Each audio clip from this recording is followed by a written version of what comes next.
So today I'm showing you how to convert your NVMe SSD to the actual external SSD, because I have seen many people wasting money on buying the uh, like external SSD, which costs a lot. So this is the better solution. If you buy SSD on Amazon, NVMe SSD, and you can convert it to the external SSD using this enclosure. So I have bought this enclosure from Amazon.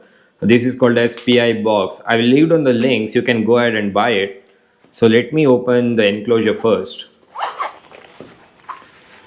And they have given the rubber pads for the, like, maybe the for shock resistance, and they have given some free mobile stand. Yeah. Okay, let's worry about that later. And here's the SSD itself, sorry, enclosure itself. And they have given type C to C adapter, sorry, cable, as well as type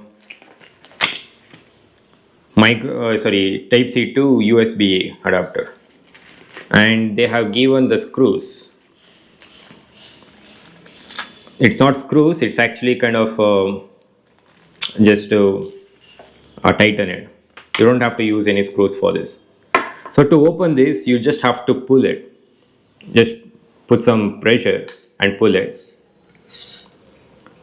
So here you have to put that SSD. And I'm giving you the warning before purchasing this enclosure, because you have to make sure that what type of SSD you have, because I have NVMe M2 SSD. This is very very important. You cannot just go ahead and simply buy any enclosure you have. Some people will be having SATA SSD, some people will be having NVMe SSD, and I have NVMe M2 SSD. So if your SSD is looking like this, you can go ahead and buy this enclosure. I will leave down the links for SSD and for the compatible enclosure also in the links. So you can go ahead and purchase both of them. You don't have to worry about it. So now you're saying this big notch and small notch, right? Even on the SSD, it's like this. So there is big notch here and the small notch here. So it should go like this. I'm slowly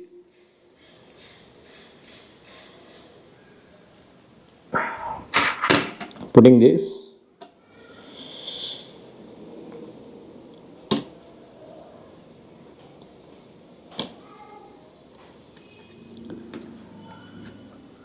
Before doing this operation, make sure that you do not have any static electricity on you, because static electricity will kind of interact with the electronic circuits and it will cause some problems. So you just have to get rid of all the static electricity on you, just to make sure you can wear the gloves also. But I'm sure that I'm not picking up any static electricity, so that's why I'm doing this without the gloves. Now let me put that screw what they have given.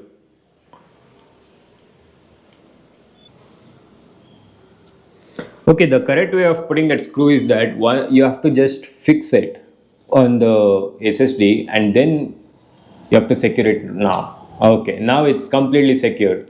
You don't have to put that SSD first and then screw. I made a mistake. So you just have to secure the screw on the SSD itself first and then put that, you just have to push it. So now I'm putting that, it's just kind of for security, like shock resistance pad. It's not required, but still it's required if you're dropping it or doing anything with this SSD. Okay, now it is secure. I'm putting it back. Sorry, this cover is needed if you are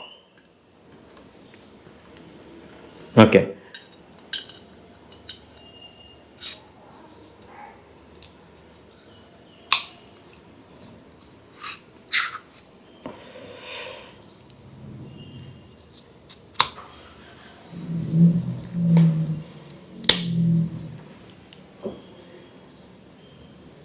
I have one suggestion for the Mac users. I'm planning to use this for the internal storage for my Mac because it only has 256 GB internal storage. And since I'll be using this for the Mac, I'm formatting it in the APFS file system. If you are planning it to use for both Windows and Mac, then you have to use it, you format it for exFAT format. But if you are planning to use it only for Windows, then it's better to format it in the NTFS. So don't forget to format in these specific formats, because Windows doesn't support APFS and Mac doesn't support NTFS. So if you are using it for the internal storage, I mean, just to store your Windows softwares, if you're planning to directly install on the Windows, then you have to format it in the NTFS only, not even the exFAT. So you have to format in the exFAT only if you are planning for the videos and photos. That's it. So if you are trying to transfer the videos and photos from your mobile to the Mac to the Windows, then you have to format it in the exFAT. Otherwise, just use the specific formats according to your operating system. If it is Linux, then it's better to use it in the exFAT only. If it is Mac, then it's APFS, and it's if Windows, then it should be NTFS. And if you are planning to use it on every device, then it's exFAT. So I think I have given enough what is it lecture about this. I'm planning to wrap this up. So this is the type C to C cable they have given. It's very good. I do not have any complaints about this. It's very sturdy and it supports up to 3500 megabytes per second speed. So it's quite durable and sturdy.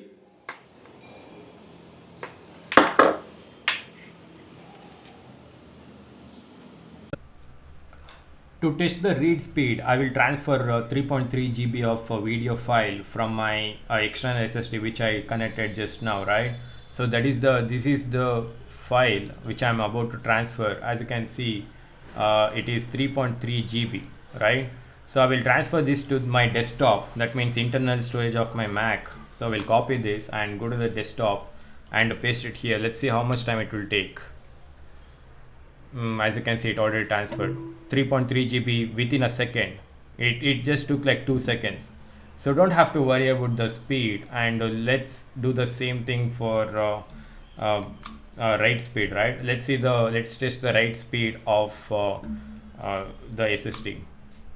Again, the write speed is also insanely fast. It just took 2 seconds for 3.3 GB file. So don't worry about the speed. It's fantastic. I don't have any problem with this.